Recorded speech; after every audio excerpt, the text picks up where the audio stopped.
موضوع الدرس التخویفات والتحدیدات لکفار قریش، سورۃ الماعون، تفسیر ابن کثیر۔ الحمد للہ رب العالمین، والصلاة والسلام على اشرف الانبیاء وسید المرسلین سیدنا محمد وعلى آلہ واصحابہ اجمعین۔ اللهم صل على سيدنا محمد وعلى آل سيدنا محمد كما صليت على إبراهيم وعلى آل إبراهيم في العالمين إنك حميد مجيد۔ أعوذ بالله من الشيطان الرجيم، بسم الله الرحمن الرحيم۔ أرأيت الذي يكذب بالدين فذلك الذي يدع اليتيم ولا يحض على طعام المسكين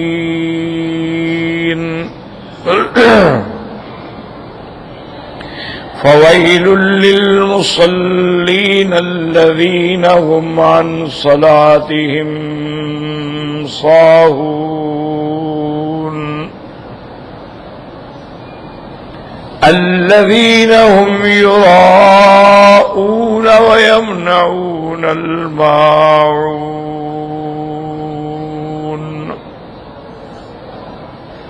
سورۃ الماعون جو ہے یہ بھی سورت مکیہ ہے،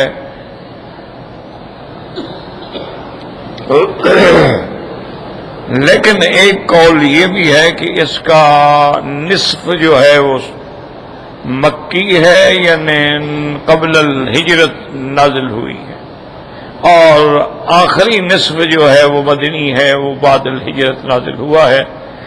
لیکن اکثر مفسرین رحمہم اللہ علیہم اجمعین فرماتے ہیں کہ یہ سورت مکیہ ہے، ہجرت سے قبل نازل۔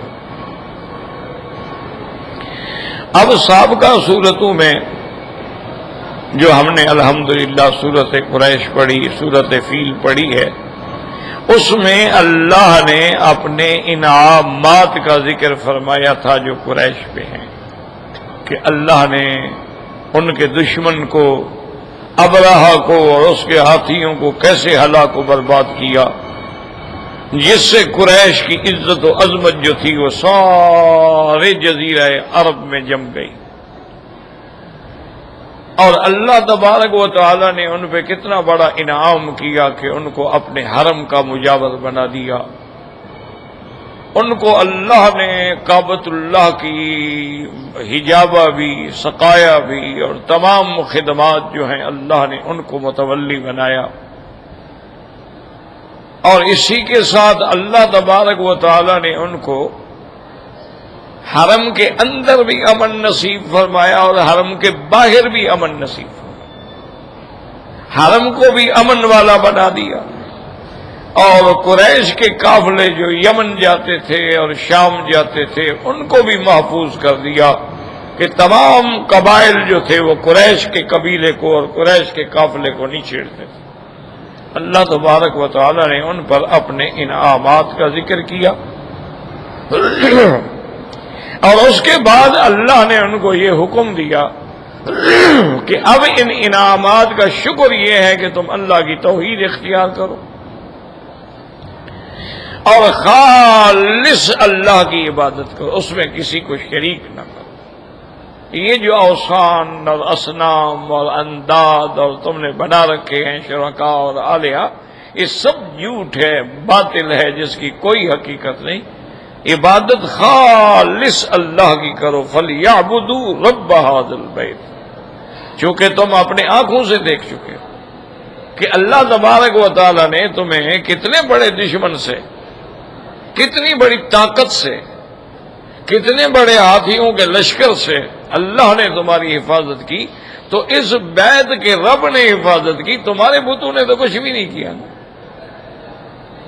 تو تم تو ان سے مایوس ہو کہ آخر اللہ کو پکار رہے تھے، تو جس رب کو تم پکار رہے تھے اسی رب کی عبادت کرو۔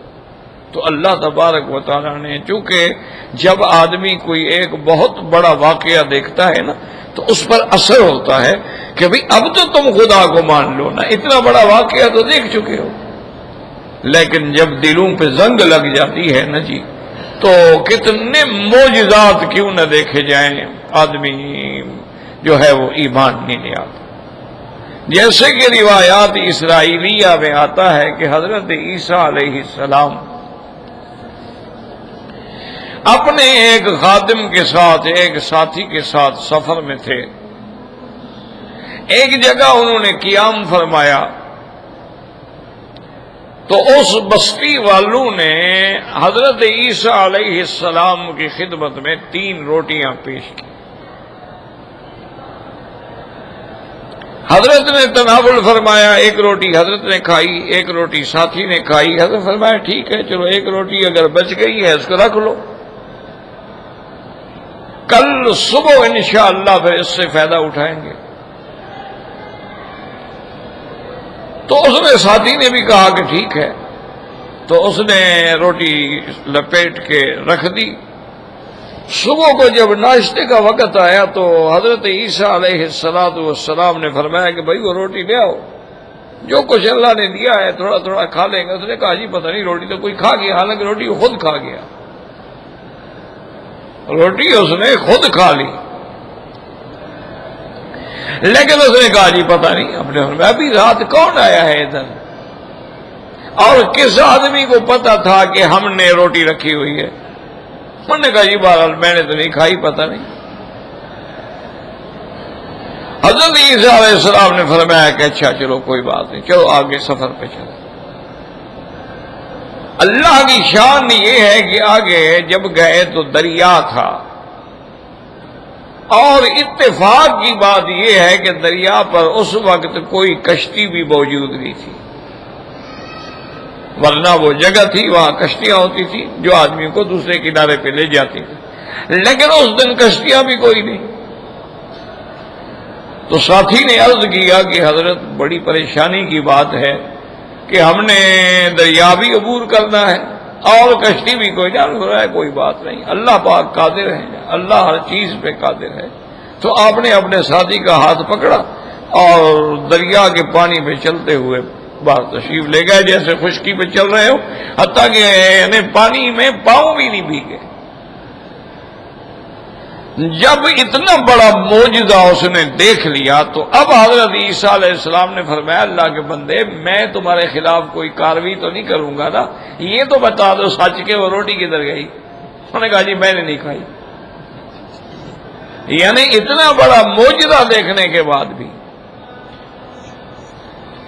اس نے کہا حضرت میں نے نہیں کھائی۔ میں چلو ٹھیک ہے، تم نے نہیں کھائی، آگے چلو۔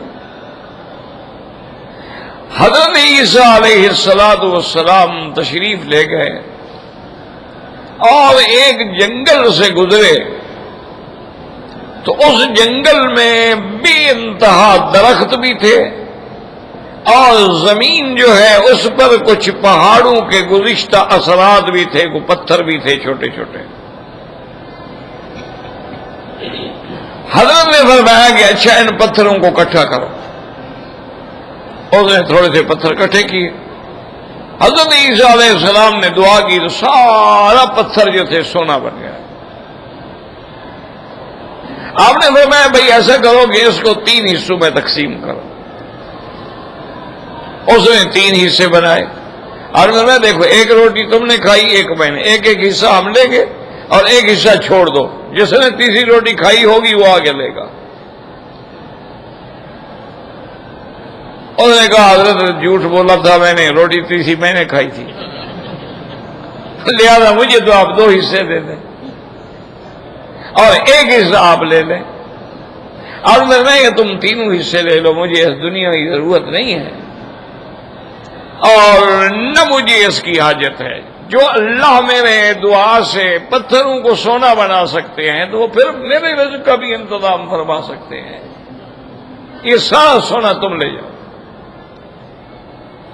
لیکن میرے ساتھ تمہارا تعلق ختم. اور دل میں سوچا چلو اتنا کچھ مل گیا ہے، اب نہیں ہے، تعلق تو نہیں ہے. اور اس نے سونے کا ڈھیر اکٹھا کیا. اب وہ پریشان ہے کہ میں اس کو کیسے چھپاؤں. اتنی دیر گزری کہ 3 آدمی آئے. انہوں نے دیکھا کہ اتنا ڈھیر سونے کا. انہوں نے اس کو پکڑا. ابھی کس کا سونا ہے؟ اس نے کہا جی میرا ہے. اس نے کہا اتنا سونا کہاں سے تم لے آئے؟ کس چیز پہ اٹھا کے لائے ہو؟ تمہارے پاس تو کوئی چیز ہی نہیں ہے، کوئی تمہارے پاس اس کے یعنی محفوظ رکھنے کے لیے کوئی صندوق نہیں ہے، کچھ نہیں ہے، کیسے لے کے آئے؟ انہوں نے کہا یہ سونا میرا ہے، میں نے یہاں دفن کیا تھا اور اب میں نے نکالا ہے اور آہستہ آہستہ میں لے جاؤں گا. تو اس نے ایک تلوار ماری، گردن اڑا دے گا، جاؤ دفع ہو، سونا اس کا ہے. جھوٹ بھی بولتا ہے. وہ مر گیا. انہوں نے وہ سونا اٹھا لیا. اٹھانے کے بعد سفر کرتے کرتے وہاں سے جب بہت دور چلے گئے کسی اور شہر میں، ان کو خوف تھا بھی کچھ سونے والے نہ آ جائیں. وہاں جانے کے بعد انہوں نے ایک سرائے میں قیام کیا اور اس کے بعد انہوں نے اپنے ساتھی کو بھیجا کہ تم جا کے بازار سے ہمارے لیے بھی اور اپنے لیے بھی کوئی کھانا لے آؤ، اچھا کھانا. ہمارے پاس دولت ہے، دنیا ہے، پیسہ ہے، ہم اچھا کیوں نہ کھائیں؟ انہوں نے کہا جی ٹھیک ہے. اب اس نے جب جانے لگا کھانے کے لیے تو اس کے دل میں شیطان نے خیال ڈالا کہ بھئی اگر ہم کھانے میں زہر ملا دوں یہ دونوں مر جائیں گے، سارا سونا تو مجھے ملے گا نا. پہلے بھی تو انہوں نے ایک بندے کو مارا ہوا ہے، یہ کون سے اچھے آدمی ہیں؟ اور ان دونوں نے سوچا کہ بھئی وہ جو آگے تیسرا حصہ دار بنے گا اس کو کیوں نہ مار دیا جائے، پھر ہم آپس میں جو ہے آدھا آدھا تقسیم کر لیں. تو وہ کھانا کھا کے دوسرے کھانے میں زہر ملا کے کھانا اچھی طرح بند کر کے لایا، اور جو ہی وہ مقام پہ پہنچا تو انہوں نے حملہ کیا، اس کو مار ڈالا. اور اس کے بعد ان کا چھوڑو اس کی لاش پڑی رہے یہاں پر، لیکن چلو ہم بھی کھانا کھا لیں. کھانا کھا کے پھر اٹھاتے ہیں، سونا چلتے ہیں. وہ بھی بیٹھ کے کھول کے کھانا کھایا، وہ دونوں مر گئے، اس میں بھی زہر ملا ہوا تھا. تو وہ تینوں مر گئے اور سونا وہی پڑا رہا، اس کو کسی نے نہیں اٹھایا. تو جب آدمی کفر پہ اڑ جاتا ہے نا، نعوذ باللہ، یا اس کے دلوں پہ زنگ لگ جاتا ہے تو وہ بڑے بڑے معجزات دیکھنے کے باوجود بھی نہیں مانتا. حضرت موسیٰ علیہ السلام کو اللہ نے نجات دی. کتنا بڑا معجزہ ہے کہ دریا میں راستے بن گئے، اور 12 قبیلے ہیں، 12 راستے ہیں، آرام سے دریا سے نکل گئے. اور فرعون آیا اپنی پوری طاقت کے ساتھ دریا میں غرق ہو گیا. اللہ نے نجات دی، دشمن کو ہلاک کر دیا. موسیٰ علیہ السلام نے اللہ کا شکر کیا. آگے گئے کہ دیکھا کہ لوگ جو ہیں وہ ایک بت کی پوجا کر رہے ہیں. تو قوم کہنے لگی کہ اجعل لنا الہا کما لہم آلہہ. موسیٰ علیہ السلام جیسے ان کا ایک خدا ہے نا، دیکھو سامنے رکھا ہوا ہے، اس کی عبادت کا ہمیں بھی ایک بنا دو خدا. یعنی اتنا بڑا معجزہ دیکھنے کے بعد بھی ایمان نہیں آیا. تو اس لیے اللہ تبارک و تعالی نے یاد رکھیں کہ اس صورت مبارکہ میں تنبیہ ہے کفار کے لیے، قریش کے لیے، کہ اتنے بڑے معجزات تم نے دیکھے، اتنی بڑی نعمتوں سے میں نے تم کو نوازا، لیکن اس کے باوجود بھی تمہارے عادات نہیں بدلے، اس کے باوجود بھی تمہارے روایات نہیں بدلے، اس کے باوجود بھی تمہاری شقاوت میں کوئی تبدیلی نہیں آئی. تو اس لیے اس کے فوراً بعد سورۃ الماعون بھی اس کو کہتے ہیں اور سورۃ ارائیتا بھی اس کو کہتے ہیں. یہ سورت مبارک نازل ہوئی جس میں کفار قریش کے غلط عقیدہ اور کفار قریش کے غلط اعمال پہ تنبیہ کی گئی. اس لیے اللہ فرماتے ہیں ارأیت الذی یکذب بالدین. یاد رکھو اس میں دو قراتیں ہیں کہ بعض علماء نے بعض قراء نے حمزے کے ساتھ پڑھا ہے ارأیت الذی، اور بعض نے بغیر حمزے کے ارأیت الذی یکذب بالدین. لیکن جو راجح قرات ہے وہ حمزے کے ساتھ ارأیت الذی یکذب بالدین. اب علماء فرماتے ہیں یاد رکھو کہ یہ خطاب کس کو ہے؟ انہوں نے کہا یہ خطاب حضور صلی اللہ علیہ وسلم کی ذات کو ہے. ارأیت یا محمد صلی اللہ علیہ وسلم کہ محمد مصطفیٰ دیکھا آپ نے قریش کا کیا حال. تو یہ خطاب جو ہے وہ حضور صلی اللہ علیہ وسلم.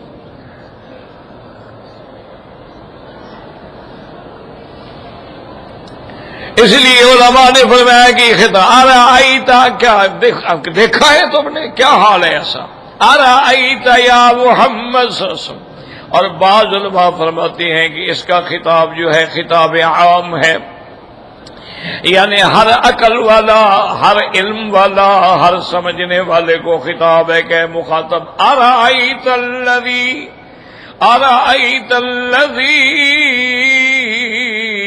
یکذب بالدین فذلک الذی یدع الیتیم. یاد رکھو کہ دین سے مراد اس میں دو قول ہیں مفسرین کے. یاد رکھیں کہ سارے قرآن پاک میں جہاں لفظ دین مطلق ہو، یعنی آگے کوئی تقیید نہ ہو، قید نہ ہو، تو اس سے مراد دین اسلام ہوتا ہے. جیسے اللہ تبارک و تعالی نے فرمایا ان الدین عند اللہ الاسلام، اور فرمایا وَمَن يَبْتَغِ غَيْرَ الْإِسْلَامِ دِينًا فَلَن يُقْبَلَ مِنْهُ وَهُوَ فِي الْآخِرَةِ مِنَ الْخَاسِرِينَ. تو اس لیے بعض علماء فرماتے ہیں ارأیت کیا دیکھا تم نے اس کا حال الذی یکذب بالدین، جو دین اسلام کو جھٹلاتا ہے، دین اسلام کی تکذیب کرتا ہے. وہ فرماتے ہیں کہ یہاں دین سے مراد جو ہے دین اسلام ہے. اور بعض مفسرین نے فرمایا کہ نہیں، یہاں دین سے مراد جو ہے یوم الجزا ہے، دین سے مراد جو ہے قیامت ہے. کیونکہ اصل چیز قیامت ہے، جس پر قیامت پہ ایمان نہ ہو تو پھر وہ نبوت پر بھی ایمان نہیں ہوتا، رسالت پر بھی ایمان نہیں ہوتا، ملائکہ پر بھی ایمان نہیں ہوتا، اعمال صالحہ اور اعمال سیئہ کی تمیز بھی نہیں ہوتی، کیونکہ اس کو قیامت کا یقین ہی نہیں ہے. تو اس نے فرمایا کہ دین سے مراد جو ہے یوم الجزا ہے. جیسے کہ سورۃ فاتحہ میں آتا ہے مالک یوم الدین، وہاں بھی مراد جو ہے یوم الجزا ہے. اور اسی طرح اللہ تبارک و تعالی نے قرآن پاک میں دوسرے مقام پہ بھی فرمایا ہے وما ادراک ما یوم الدین ثم ما ادراک ما یوم الدین یوم لا تملک نفس لنفس شیئا والامر یومئذ للہ. اللہ نے فرمایا میرا مدنی آپ کو پتا ہے کہ وہ کیا ہے یوم الدین اور کیسا ہے یوم الدین. جس دن کسی کا کوئی حکومت نہیں ہوگی، طاقت نہیں ہوگی، ملک نہیں ہوگا، کوئی مجازی طور پر بھی نہیں کہے گا کہ میں بادشاہ یا میں ویسا.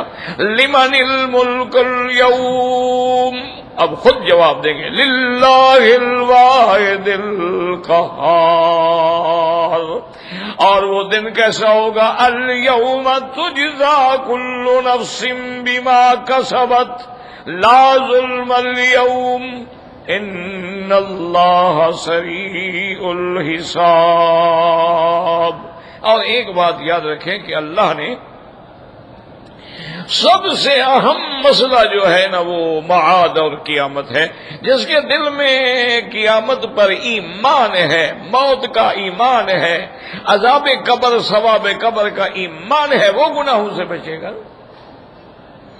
اگر مرنے پر اور کسی ثواب حساب کتاب قیامت کوئی صراط کسی چیز پہ ایمان ہی نہیں ہے تو اس کو کیا؟ اسی لیے دیکھا ہے نا آپ نے کہ جو کافر ہیں مشرک ہیں یا جو دنیا دار دنیا میں اتنا الجھ گئے ہیں کہ نہ خدا یاد ہے نہ قیامت یاد ہے، ظلم کر رہے ہیں، عیاشیاں کر رہے ہیں، قتل کر رہے ہیں، ہر قسم کا گناہ کر رہے ہیں، خوف ہی نہیں۔ اصل چیز جو ہے دل میں قیامت کا خوف بٹھلانا ہے۔ تو اس لیے علماء نے فرمایا کہ یہاں دین سے مراد یوم الجزا ہے، جیسے کہ عربی کے محاورے میں کہتے ہیں کما تدین تدان، جیسا کرو گے ویسا بدلہ ملے گا۔ تو اس لیے یہاں دین کے بارے میں مراد جو، کیونکہ مکے والے جو تھے وہ قیامت کا انکار کرتے تھے، وہ کہتے تھے کیسے ہم کیسے مر گئے، اذا متنا وکنا ترابا وعظاما، جب ہم مر جائیں گے مٹی ہو جائیں گے، ہماری ہڈیاں چورا چورا ہو جائیں، انا لمبعوثون، ہم دوبارہ اٹھائے جائیں گے، یہ ہو سکتا ہے؟ جیسا کہ حدیث مبارک میں آتا ہے کہ ایک کافر، بعض علماء نے لکھا ہے نضر بن الحارث تھا، حضور کی خدمت میں آیا، ایک بوسیدہ ہڈی لے کے آیا اور حضور کے سامنے اس ہڈی کو ایسے پسلا تو بالکل چورا چورا مٹی ہو گئی، پھونک ماری دوڑ گئی، کہنے لگا یا رسول اللہ یہ دیکھو یہ قبرستان سے میں لے کے آیا ہوں، اس کے بارے میں آپ کا عقیدہ ہے کہ دوبارہ اٹھیں گے؟ حضور نے فرمایا کہ نعم، ہاں بالکل میرا عقیدہ ہے کہ اللہ تبارک و تعالیٰ نے جس نے اس ہڈی کو بنایا تھا وہ دوبارہ بنانے پہ بھی قادر ہے۔ اس لیے قرآن پاک نے لکھا ہے وَلَمْ يَرَ الْإِنسَانُ أَنَّا خَلَقْنَاهُ مِن نُطْفَةٍ فَإِذَا هُوَ خَصِيمٌ مُبِينٌ۔ اللہ نے فرمایا دیکھو اس انسان کی حالت جس کو میں نے ایک حقیر گندے پانی سے پیدا کیا ہے، اب کھڑا جھگڑے کر رہا ہے جی میں دوبارہ اٹھوں گا۔ ضرب لنا مثلا، ہمارے سامنے مثالیں دیتا ہے، ونسی خلقہ قال من يحيي العظام وهي رميم قل يحييها الذي انشاها اول مرة وهو بكل خلق علیم۔ میرے پیغمبر کے سامنے کھڑے ہو کے کہتا ہے کہ کون اس بوسیدہ ہڈی کو دوبارہ زندہ کرے گا؟ اللہ نے فرمایا بدبخت جس نے تمہیں پہلے پیدا کیا ہے وہ دوبارہ پیدا کرنے پر بھی قادر ہے۔ تو اس لیے علماء نے فرمایا کہ راجح قول یہی ہے کہ یہاں دین سے مراد جو ہے یوم الجزا ہے، کہ سب سے پہلی بات دیکھیں ان کا حال کہ قیامت کا انکار کرتے ہیں، اور اگلی دوسری صفت اللہ تبارک و تعالی نے فرمایا فَذَلِكَ الَّذِي، یہ منکر قیامت، یہ منکر جزا جو ہے اس کا حال یہ ہے کہ یتیموں کو دھکے دیتا ہے، یدع الیتیم، تشدید کے ساتھ معنی ہوتا ہے کسی کو زبردستی دھکا دینا، کسی کو جبر کر کے دھکا دینا، جیسے کہ اللہ پاک فرماتے ہیں یوم یدعون الدعا، قیامت والے دن جب فرشتے دھکا دیں گے کافروں کو جہنم کے اندر، ایک دھکے کے اندر ہزاروں کافر جو ہیں جہنم میں جا گریں گے۔ تو یہ ایسا بدبخت ہے کہ یتیموں کو بھی دھکے دیتا ہے۔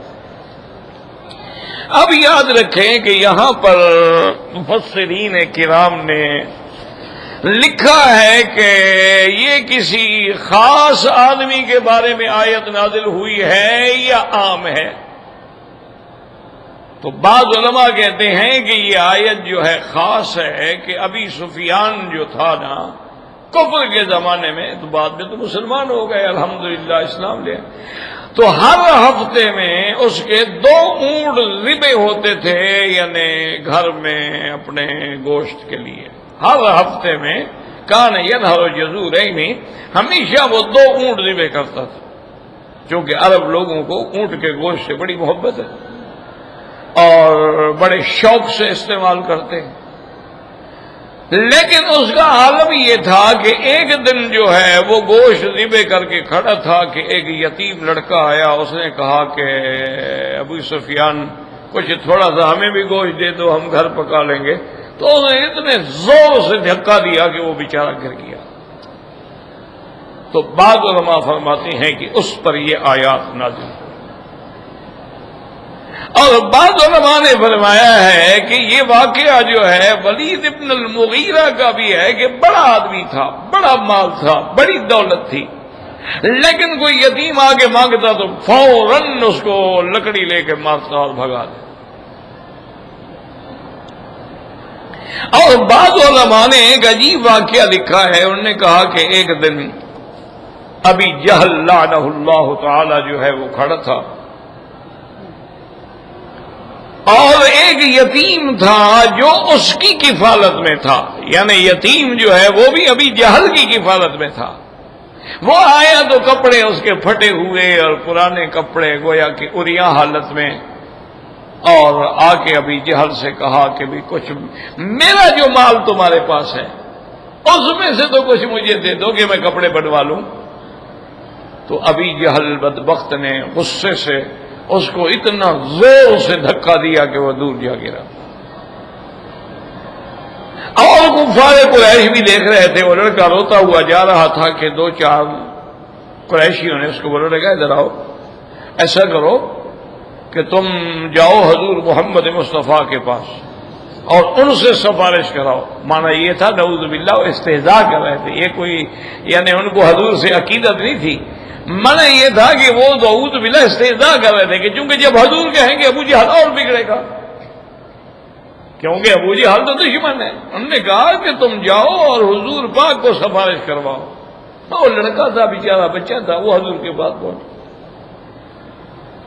اس نے کہا کہ یا محمد صلی اللہ علیہ وسلم ضربنی وقہرنی وزجرنی ابی جہل, میرا مال بھی اس کے پاس ہے, میں اپنا مال مانگنے کے لیے گیا تھا لیکن اس نے مجھے مارا بھی ہے, دھکا بھی دیا, گرایا بھی ہے, دیا بھی کچھ نہیں. آپ میری سفارش کر دیں شاید میرا مال مجھے مل جائے.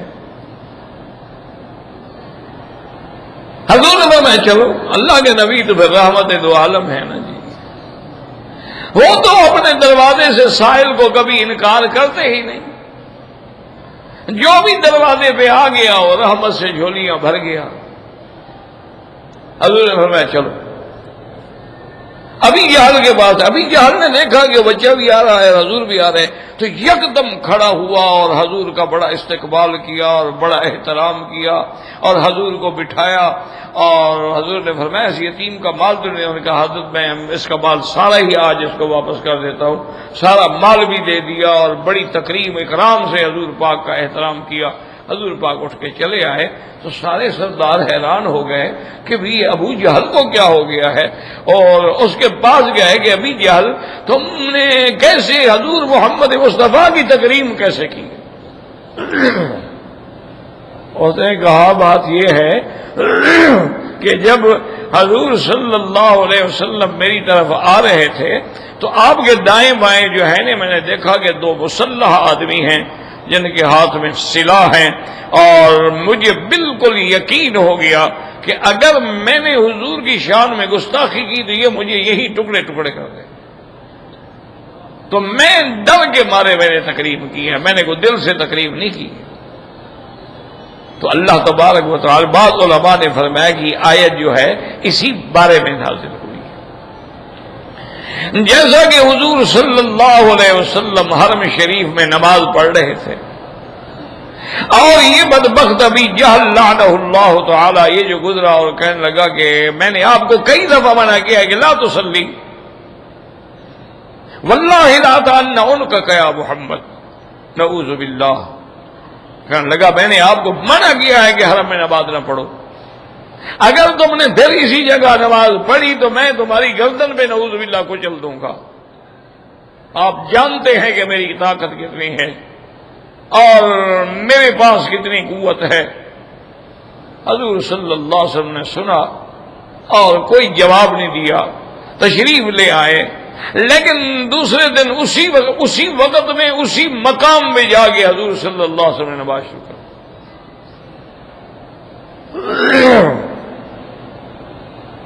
ابھی جہل نے یہ کیا کہ ایک بہت بڑا پتھر اٹھا کے لایا, اور اب قریش کے باقی لوگ جو ہیں بڑے بھی چھوٹے بھی سب دیکھ رہے ہیں کہ آج جو ہے ابھی جہل نے جا کر حضور پہ حملہ کر رہا ہے.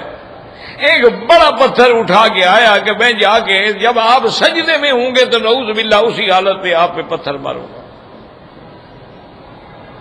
جب حضور صلی اللہ علیہ وسلم کے قریب گیا تو اس کے بعد بالکل الٹے پاؤں پہ واپس ہوا، وہ پتھر بھی گر گیا اور خود بھی کانپ رہا ہے، اور الٹے پاؤں ہٹتا دور چلا گیا، حضور نماز پڑھتے رہے۔ تو قریش اکٹھے ہوئے، انہوں نے کہا ماں بے کہ یا ابی جہل کیا ہو گیا تمہیں؟ اور نے کہا میرے اور آپ کے درمیان میں تو ایک خندق تھی جس میں آگ کا دریا بہ رہا تھا، اگر میں آگے جاتا تو میں جل جاتا، اور میں نے یہ بھی دیکھا کہ آپ کے ساتھ جو ہے ایسے شیر کھڑے ہوئے ہیں کہ اگر میں نے ایک قدم بھی بڑھایا تو مجھے وہ ٹکڑے ٹکڑے کر ڈالتے۔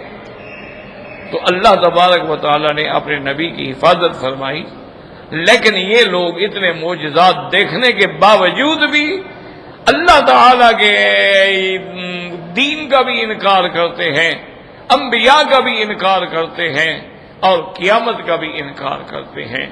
اور اس کے ساتھ یعنی اللہ کے ساتھ یہ معاملہ ہے، یعنی معاملہ خالق کے ساتھ یہ ہے کہ اس کے احکام، اس کے فرامین، اس کی توحید، اس کے انبیاء کیا سب کا انکار کرتے ہیں، اور مخلوق کے ساتھ یہ معاملہ ہے کہ یتیم کی مدد کرنے کے بجائے یتیموں کو دھکا دیتے ہیں۔ دعو الیتیم، یہ دعو کا معنی ہوتا ہے تشدید کے ساتھ دفع کرنا اور زور سے دھکا دینا، جیسے یوم یدعون الدعا، جیسے ملائکہ کفار کو جہنم میں دھکا دیں گے۔ تو اسے اللہ پاک فرماتے ہیں وَرَأَيْتَ الَّذِي يُكَذِّبُ بِالدِّينِ فَذَلِكَ الَّذِي يَدُعُّ الْيَتِيمَ۔ حالانکہ یتیم کی یہ شان ہے، حضور پاک نے فرمایا سب سے بہتر وہ جگہ ہوتی ہے اور وہ دسترخوان ہوتا ہے جس پہ کھانے کے ساتھ یتیم بھی بیٹھا ہو، وہ سب سے بہتر دسترخوان ہوتا ہے۔ اور اسی طرح حضور نے فرمایا انا وکافل الیتیم فی الجنۃ ھکذا، کہ اللہ پاک نے فرمایا، حضور نے فرمایا کہ جو آدمی یتیم کی حفاظت کرے گا، خدمت کرے گا، عزت کرے گا، وہ قیامت میں میرے ساتھ ہوگا جنت کے اندر۔ یعنی اللہ پاک نے یتیم کی حفاظت کے لیے اتنا بڑی شان بیان کی ہے یتیم کی، اور اسی میں اللہ پاک نے اہل بیت کی اور صحابہ کی شان بیان کی تھی۔ وَيُطْعِمُونَ الطَّعَامَ عَلَىٰ حُبِّهِ مِسْكِينًا وَيَتِيمًا وَأَسِيرًا إِنَّمَا نُطْعِمُكُمْ لِوَجْهِ اللَّهِ لا نريد منكم جزاء ولا شکورا۔ اللہ پاک نے اچھا آگے اللہ فرماتے ہیں ایک یہ ہے ولا يحض على طعام المسكين، ولا يحض نہیں ترغیب دیتا، بعض علماء نے فرمایا یعنی اپنے نفس کو نہیں ترغیب دیتا، بعض نے فرمایا خود بھی نہیں دیتا، دوسروں کو بھی ترغیب نہیں دیتا کہ بھئی تم مسکین کو کھانا کھلا دو، نہیں خود بھی نہیں دیتے اور دوسرے کو ترغیب بھی نہیں دیتے۔ یعنی کتنا بڑا بات ہے، ورنہ بعض اوقات ایسے ہوتا ہے کہ آدمی دوسروں کو کہتا ہے، توجہ دلاتا ہے بھی یہ یتیم ہے، مسکین ہے، یہ دیکھو مدرسے کے طلباء ہیں، یہ دیکھو قرآن و حدیث پڑھنے والے ہیں، یہ دیکھیں یتیم خانہ ہے، یہ دیکھیں جناب مسافر بچے ہیں، تو لیکن یہ نہ خود کرتے ہیں نہ کسی دوسرے کو کہتے ہیں۔ ایسی اللہ نے فرمایا وَلَا يَحُضُّ عَلَىٰ طَعَامِ الْمِسْكِينِ فَوَيْلٌ لِّلْمُصَلِّينَ۔ یاد رکھیں ویل مانا ہلاکت، ویل مانا کہ وادی ہے جہنم کی جس کا نام ویل ہے، ان نماز پڑھنے والوں کے لیے فَوَيْلٌ لِّلْمُصَلِّينَ الذين هم عن صلاتهم ساهون، اور وہ ایسے نمازی جو اپنے اوقات نماز سے غفلت کرنے والے، کیا مانا یا تو بالکل نہیں پڑھتے یا پڑھتے تو ہیں لیکن نماز کے اوقات کا خیال نہیں کرتے، جیسے حضور نے فرمایا اگر نماز پڑھتے ہیں ینقرو کما ینقر الدیگ، جیسے مرغا دانے چگتا ہے ایسے ٹھونگے مارتے ہیں زمین پہ، یہ ان کی نماز ہوتی ہے، نہ خشوع ہوتا ہے نہ خضوع ہوتا ہے۔ اور بعض علماء نے فرمایا کہ نہیں، وہ تو نماز ہی منافق ہیں، دکھانے کی پڑھ رہے ہیں، اکیلے ہوں تو وہ بھی نہیں پڑھتے ہیں۔ اس لیے فرمایا الذین هم عن صلاتهم ساہون، ساہون کا معنی غافلون، نماز سے غفلت کرنے والے۔ غفلت کے دو معنی ہیں، یا تو بالکل نماز نہیں پڑھتی ہیں، چھوڑ دیتے ہیں، بالکل خیال ہی نہیں ہے نماز، یا یہ ہے کہ نماز تو پڑھتے ہیں، جب سورج پیلا ہونے لگ گیا تو عصر کی نماز پڑھ لی، اور ظہر کی نماز جو ہے 4:30-5 بجے پڑھ لی، اور عصر کی نماز جو ہے بالکل سورج ڈوبنے کے وقت میں پڑھ لی، تو یہ بھی نہ پڑھنے والی بات ہے۔ اس لیے اللہ تبارک و تعالی نے فرمایا فَوَيْلٌ لِّلْمُصَلِّينَ الَّذِينَ هُمْ عَنْ صَلَاتِهِمْ سَاهُونَ الَّذِينَ هُمْ يُرَاءُونَ، اور وہ جو پڑھتے ہیں وہ بھی دکھلاوے کی نماز پڑھتے ہیں، دکھلانا مقصود ہے، اللہ کو راضی کرنا مقصود نہیں ہے۔ اور یاد رکھیں دکھلاوا جو ہے، ریا جو ہے، یہ بھی شرک کے حکم میں ہے کہ اللہ کو راضی کرنے کے بجائے بندہ لوگوں کو دکھانے کی نماز پڑھے۔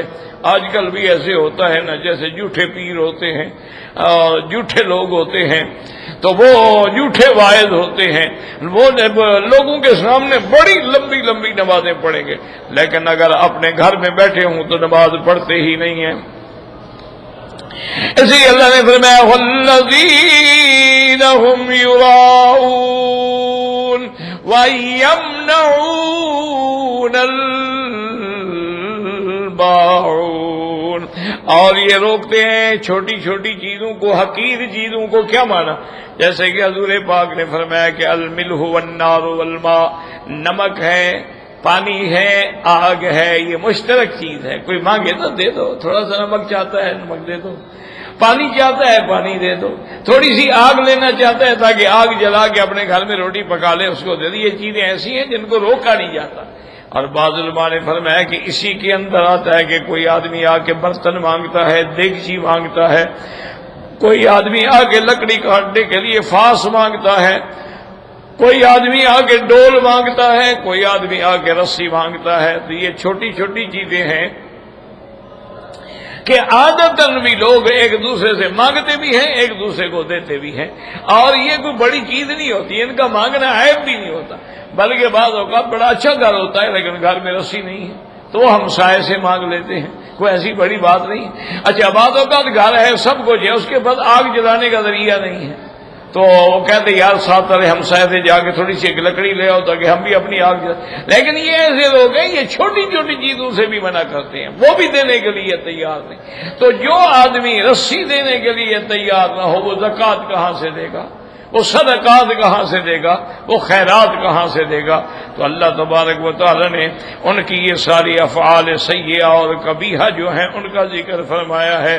پہلی چیز کیا ہے کہ قیامت کا انکار کرتے ہیں، اور دوسری چیز کیا ہے کہ یتیموں کو دھکے دیتے ہیں، اور تیسری چیز کیا ہے کسی غیر کو بھی مسکین کی مدد کے لیے نہیں کہتے ہیں، اور چوتھی چیز یہ ہے کہ نماز بھی ان کی ایسی ہے جس میں خشوع نہیں ہے، خضوع نہیں ہے، وقت کی رعایت نہیں ہے، بلکہ اپنے وقت سے غفلت کرنے والے ہیں۔ اور اس کے بعد آخری چیز بری کیا ہے کہ یراؤنا، ہر کام دکھلاوے کے لیے کرتے ہیں، اللہ کے لیے نہیں کرتے ہیں۔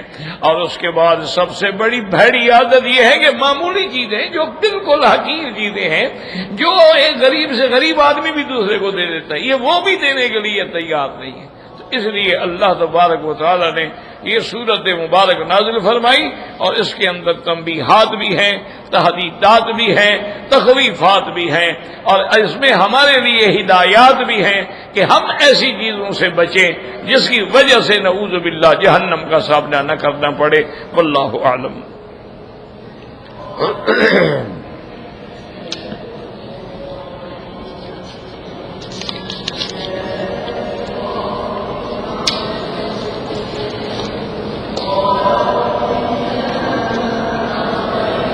کہتا ہے جی کہ انٹرنیٹ کے ذریعے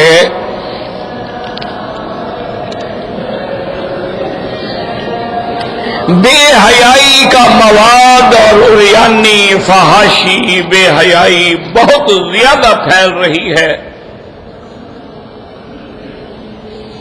اس کو روکا جائے. میرا بھائی گزارش یہ ہے کہ آپ ٹھیک کہتے ہیں، مثلاً ہماری یہی حکومت جو اسلامی حکومت ہے، انہوں نے کئی دفعہ ایسی چیزیں ہیں انٹرنیٹ پہ جن کو انہوں نے سختی سے یعنی منع کر دیا، بند کر دیا کہ جی وہ دوسرے چینل پہ آ جاتے ہیں، یہ اس چینل کو بند کرتے ہیں وہ تیسرے چینل پہ آ جاتے ہیں. یہ نہیں ہے کہ یہ کوشش نہیں کر رہے ہیں، یہ بھی کوشش کر رہے ہیں اور دنیا میں بھی علماء کوشش کر رہے ہیں. لیکن مصیبت یہ ہے کہ دشمن کے ذرائع اتنا زیادہ ہیں، اتنا وسائل زیادہ ہیں کہ پوری دنیا کا میڈیا جو ہے وہ ان کے ہاتھ میں ہے. یعنی اب آپ حیران ہوں گے کہ مثلا آپ ایک ٹیلی فون کی کال کرتے ہیں نا، پہلے ان کے پاس جاتی ہے، پھر آپ کے اس نمبر پہ پہنچتی ہے، ضروری ہو تو اس کو وہ محفوظ کر لیتے ہیں. یہ جتنی تمہاری مووی بنتی ہے نا جی، یہ بھی فلمیں بنتی ہیں شادی پر، بیاہ پر، تقریبات پر، یہ جتنا مووی تم بنا رہے ہوتے نا سب سے پہلے ان کے پاس جا رہی ہے، اور وہ سمجھتے ہیں کہ بھی اس کے ذریعے ان کو بدنام کیا جا سکتا ہے، وہ محفوظ کر دیتے ہیں. دوسرے دن کسی اور فیس بک پہ، کسی اور ٹویٹر پہ، کسی اور ذریعے سے ڈال دیتے ہیں. تو یہ ایک عذاب عام ہے، یہ بلوائے عام ہے. اس سے بچنے کا سب سے پہلا حل یہ ہے کہ ہم اپنے آپ کو سنبھالیں. اگر آپ اپنے گھر کے افراد کو سنبھال لیں کہ ان چیزوں کو نہ دیکھیں تو پھر یہ فتنہ ختم ہو سکتا ہے، ورنہ قوت سے، طاقت سے، زور سے یہ ختم نہیں ہو سکتا. اسی لیے اب علماء نے، اب دیکھیں نا مثلا سعودی عرب میں ماشاءاللہ کتنے چینل ہیں جو سارا دن 24 گھنٹے یا تو قرآن پڑھا جا رہا ہے. جب کھولیں گے آپ کعبہ شریف سامنے ہے، طواف ہو رہا ہے، قرآن ہو رہا ہے. مدینہ پاک سامنے ہے، قرآن پڑھا جا رہا ہے. اسی طرح جب کھولیں گے کوئی نہ کوئی عالم دین جو ہے وہ کسی موضوع پہ تقریر فرما رہے ہیں. یعنی انہوں نے کئی چینل بنائے. اب اسی طرح مسلمانوں نے بھی دوسرے ملکوں میں بھی کئی چینل بنائے ہیں اسلامی، اور وہ بھی 24 گھنٹے ماشاءاللہ دفاع کر رہے ہیں. تو یہ نہیں ہے کہ کوشش نہیں ہو رہی، کوشش ہو رہی ہے، لیکن یہ تو ہو نہیں سکتا کہ ساری دنیا کی برائی کو کوئی بند کر دے. سوال ہی پیدا نہیں ہوتا. ایک جگہ آپ بند کریں گے اور دوسری جگہ آ جائے گی، دوسری جگہ بند کریں گے تیسری جگہ. اس کا بند کرنا یہ ہے کہ تم آنکھیں بند کر دو، وہ بڑا آسان.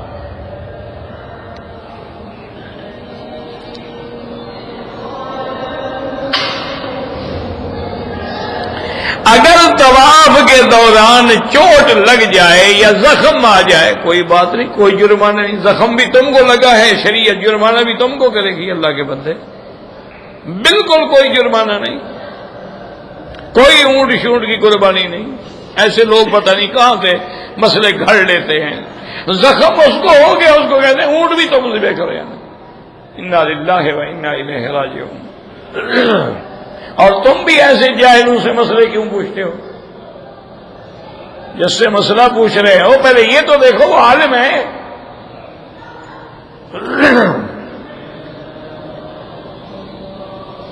ہاں جی، یہ بڑی عجیب دعا ہے. اللہم ارحم امت محمد صلی اللہ علیہ وسلم، اللہم اغفر امت محمد صلی اللہ علیہ وسلم، اللہم استر امت محمد صلی اللہ علیہ وسلم، اللہم اجبر امت محمد صلی اللہ علیہ وسلم. کہتے ہیں جی کہ شب معراج میں موسیٰ علیہ السلام اپنی قبر میں نماز پڑھ رہے ہیں. یہ صحیح حدیث ہے اللہ کے بندے. یعنی امام مسلم رحمت اللہ علیہ نے اس حدیث کو ذکر فرمایا. اور حضور نے بھی اتنی یقین سے فرمایا کہ میں نے دیکھا ایک سرخ ریت کے ٹیلے کے پاس میرے بھائی موسیٰ علیہ السلام کی قبر ہے، وَهُوَ قَائِمٌ، نماز بھی کھڑے ہو کے پڑھ رہے ہیں۔ کہتے جی وہاں نماز پڑھ رہے تھے اور پھر بیت المقدس میں آ گئے تھے، وہاں بھی استقبال کر رہے تھے، پھر آسمان پہ بھی پہنچ گئے تھے۔ اللہ کے بندے، تمہیں کیا تکلیف ہے؟ تم نے پہنچانا تھا کہ خدا نے پہنچانا تھا؟ اگر تم نے پہنچانا تھا تو واقعی بڑا مشکل ہے۔ جبریل علیہ السلام سے ایک دفعہ کسی پیغمبر نے پوچھا کہ جبرائیل تم مثلاً 7ویں آسمان پہ ہو، سدرۃ المنتہا کے پاس ہو، اور ہر آسمان کے درمیان 500 سال کا سفر ہے، یعنی 3500 سال کا سفر ہو گیا، تو تم کتنی دیر میں زمین پہ آ جاتے ہو؟ تو انہوں نے عرض کیا کہ حضرت یوں سمجھ لیں کہ جب یوسف علیہ السلام کے بھائی یوسف علیہ السلام کو کنویں کے کنارے پہ کھڑا ہو کے دھکا دے رہے تھے کنویں میں، تو اللہ نے مجھے حکم دیا کہ یوسف کو بچانا ہے، اس کو چوٹ نہ لگے، میں 7ویں آسمان پہ تھا، یوسف علیہ السلام کنارے سے پانی تک نہیں پہنچا، میں پہلے پہنچ گیا۔ تو اگر جبریل اتنی جلدی آ سکتا ہے تو تمہیں کیا تکلیف ہے کہ موسیٰ علیہ السلام بیت المقدس کیسے چلے گئے، یا وہ آسمانوں پہ حضور کیسے چلے گئے؟ یہ تو پھر بہانہ ہے، پہلے موسیٰ علیہ السلام کا انکار کرو گے، پھر حضور کا انکار کرو گے، پھر معراج کا انکار کرو گے، پھر اسراء کا بھی انکار کرو گے۔ یہ تو تم بہانہ بنا رہے ہو نا کہ وہ کیسے چلے گئے، تو پھر حضور کیسے چلے گئے؟ بھئی جب اللہ نے اتنی تیز رفتار سواری بھیجی ہے جس کا نام بھی براق ہے، برق سے ہے، اور جس کی تعریف حضور نے خود فرمائی کہ جہاں اس کی نظر پڑتی تھی وہیں قدم پڑتا تھا، اور نظر کہاں پہنچتی ہے خود دیکھ لو، اگر رکاوٹ نہ ہو تو نظر تو آسمانوں تک چلی جائے۔ تو اگر اللہ تعالی انبیاء کو وہاں پہنچانا چاہیں، پھر انبیاء کو آسمانوں پہ بھی لے جانا چاہیں، تو اس میں کیا مشکلات؟ کوئی مشکل نہیں۔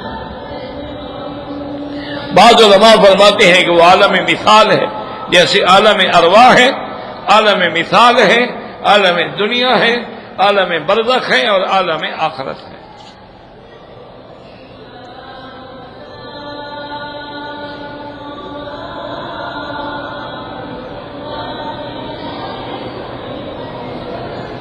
کہتے ہیں جی کہ میں نے کسی مولوی صاحب سے سنا ہے کہ سلام پھیرنے سے پہلے اگر کسی کی ہوا خارج ہو جائے تو نماز ہو جاتی ہے، کسی سے سننے کی بات نہیں، کوئی کتاب کا لکھا ہوا لے آؤ، کہاں لکھا ہوا ہے، کس نے لکھا ہے، اور کس امام کا قول ہے، اور قول مفتہ بہا ہے یا عام قول شاذ ہے، وہ لے کے آؤ، پھر میں جواب دوں۔ ایسے تو نہیں تم نے سنا ہے، تو میں نے تو نہیں سنا ہے جناب، آپ نے سنا ہے، میں نے نہیں سنا ہے۔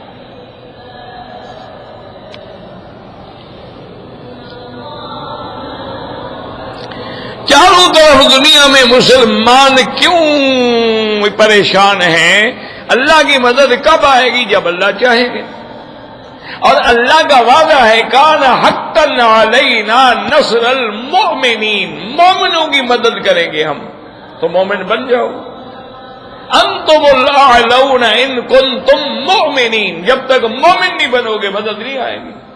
ہم تو نام کے مسلمان ہیں، لم یبق من الاسلام الا اسمہ ولم یبق من القرآن الا رسمہ، اسلام کا نام رہے گی اور قرآن لکھا ہوا رہے گا، عمل تو ہے نہیں۔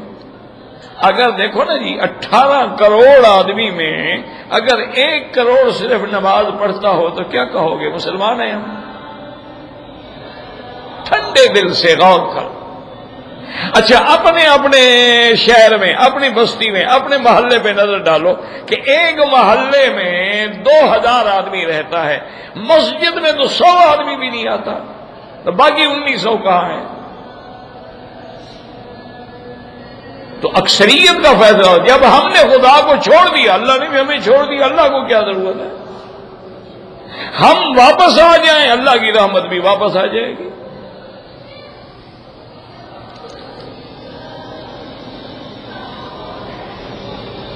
میری بھتیجی نام مسکان، ہسپتال میں اللہ شفا دے۔ ایک تو نام بھی عجیب عجیب رکھتے ہیں نا، ہمیں خود نہیں پتہ لگتا۔ کالا جادو کا کیا علاج ہے؟ سورۃ البقرہ، کالا ہو پیلا ہو نیلا جادو، کوئی جادو ہو، سورۃ البقرہ تلاوت کرو، سورۃ البقرہ اپنے اوپر دم کرو، سورۃ البقرہ پانی پہ دم کر کے پانی سے غسل کرو، وہی پانی پیو، اور ٹیپ میں لگا کے ہیڈ فون لگا کے سنو، جو بھی جادو ہے جو بھی بلائیں ہیں سب بھاگ جائیں۔ حدیث قدسی کی تعداد کا مجھے علم نہیں ہے، میں نے پہلے بھی بتا دیا تھا۔ بہرحال آپ کسٹم کا کام کرتے ہیں، کلیئرنگ کا، میرا بھائی میں نے پہلے بھی بتا دیا تھا، پھر وہی کاغذ رکھا رہا ہے۔ اگر تم بھی ناجائز فائدہ اٹھانے کے لیے رشوت دیتے ہو پھر تو تم پر بھی لعنت ہے، لینے والے پر بھی لعنت۔ اگر تمہارا کام جائز ہے اور وہ ظالم بغیر رشوت کے نہیں کرتا پھر اس پہ گناہ ہے، تم پہ کوئی گناہ نہیں۔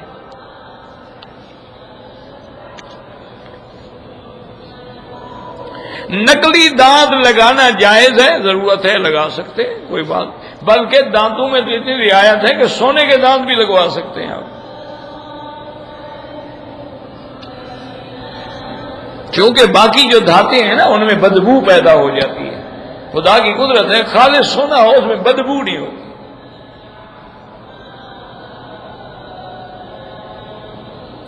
اگر حیض کی حالت میں کوئی عورت مسجد نبوی میں داخل ہو جائے توبہ کرے، اللہ سے معافی مانگے، غلطی کی ہے، کوئی دم نہیں، انہوں نے غلطی کی، توبہ کرے، استغفار کرے۔ 12 ربیع الاول کو جو میلاد منایا جاتا ہے، یہ رسم میلاد جو ہے اصل میں عیسائیوں سے شروع ہوئی ہے، اور مسلمانوں میں حضور سرکار دو جہاں کی وفات مبارک کے بعد 600 سال بعد ایک بادشاہ نے رائج کی، الحمدللہ، تو اس لیے یہ بدعت ہے۔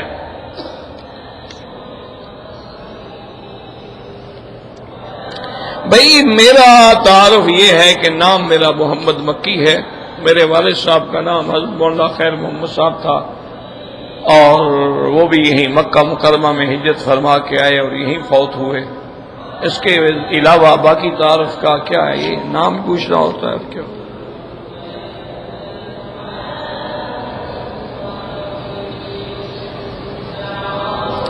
اگر کسی آدمی نے ایک چیز خریدی ہے 1 سال کی مہلت پہ، نقد قیمت 7 ریال ہے مثلا، اور مہلت پر 10 ریال ہے، وہ جائز ہے۔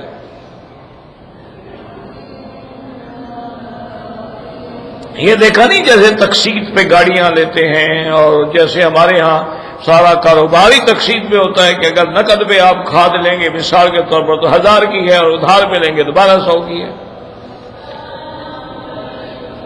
ظہور امام مہدی بالکل برحق ہے، لیکن ابھی دیر ہے، آئیں گے انشاءاللہ۔ میرے 3 بیٹے ہیں، ان کا عقیقہ جو ہے وہ ایک ساتھ کر، ماشاءاللہ عقیقہ تو 7ویں دن ہوتا ہے، تمہارے 3 بیٹے ہو گئے ابھی تک کیا نہیں ہے، تو اب 7 کرنے کا کیا مطلب ہے؟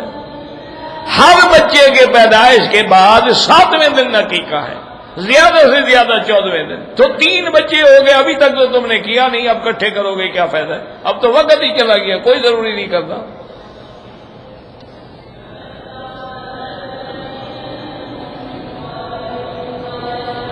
ہم دونوں مرد عورت نابالغ تھے، بالغ ہونے پہ شادی ہو گئی تو ہر کسی کی بالغ ہونے پہ ہی ہوتی ہے، کوئی نئی بات تو نہیں ہے۔ مہر ادا نہیں کیا تو ادا کر دو، مشکل کیا ہے بھائی؟ نہیں کیا ہے تو ابھی مہر ادا کر دو۔ مہر مقرر نہیں کیا تھا تو اس کی بہنوں کو اور لوگوں نے جو مہر دیا ہے اسی کے مطابق تم بھی دے دو۔ مہر مثل اس کو کہتے ہیں کہ اگر معین نہیں کیا گیا تھا تو اس کی مثل مہر جو ہے ادا کر دو، تو بالکل ادا کرو، مہر ضروری ہے، ہر حال میں ادا کرو۔ اور لکھا نہیں کیا تھا کوئی بات نہیں، اور تم یہ دیکھ لو اس کی اور کوئی بہن ہے، بھتیجی، بہن، چاچا، ماما، نانا، ان کی کیا حق المال ہے قبیلے میں، اس کے مطابق دے دو۔ واللہ اعلم۔ ربنا تقبل منا انك انت السميع العليم وتب علينا انك انت التواب الرحيم۔ اللهم اجعل لنا وللمسلمين من كل هم فرجا ومن كل ضيق مخرجا ومن كل بلاء عافيا۔ اللهم انا نعوذ بك من جهد البلاء ودرك الشقاء وسوء القضاء وشماتة الاعداء۔ اللهم اصلحنا واصلح بنا واصلح اولادنا واولاد المسلمين۔ اللهم اصلح احوالنا واحوال المسلمين۔ اللهم اصلح شبابنا وشباب المسلمين۔ اللهم اصلح ذرياتنا وذريات المسلمين۔ اللهم احفظ سائر بلاد المسلمين وهذا البلد الامين فاجعلها آمنا مطمئنا سخاء رخاء الى يوم الدين برحمتك يا ارحم الراحمين۔ صلی اللہ تعالی علی خیر خلقہ سیدنا محمد وعلی آلہ وصحبہ اجمعین۔ اللہم صلی علی سیدنا